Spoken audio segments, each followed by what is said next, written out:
రుద్రుడిచ్చే. మరి క్షీరసాగరం తండ్రి కదూ, తన కూతురు ఇప్పుడు అవతారంలో తనకి కుమార్తెగా వచ్చింది. తానెంత అదృష్టాన్ని పొందాడు.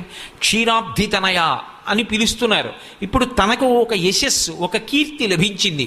అందుకే ఆవిడ కట్టుకోవలసినటువంటి పచ్చని పట్టుపుట్టాన్ని గబగబా వెళ్ళి ఆ పాల సముద్రం, ఆ క్షీర సముద్రం తీసుకొచ్చి ఆవిడికి సమర్పించింది. కాబట్టి కట్టంగ పచ్చని పట్టుపుట్టపు దోయి ముదితకు తెచ్చి సముద్రుడిచ్చే.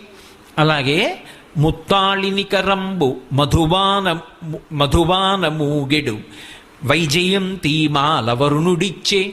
ఆ రకరకాలైనటువంటి తుమ్మెదలన్నీ కూడా చుట్టూ వాలి ఉన్నటువంటి వైజయంతి మాలని తీసుకొచ్చి పశ్చిమ దిక్కుకి అధిపతి అయినటువంటి వరుణుడు ఆ తల్లికి బహూకరించాడు.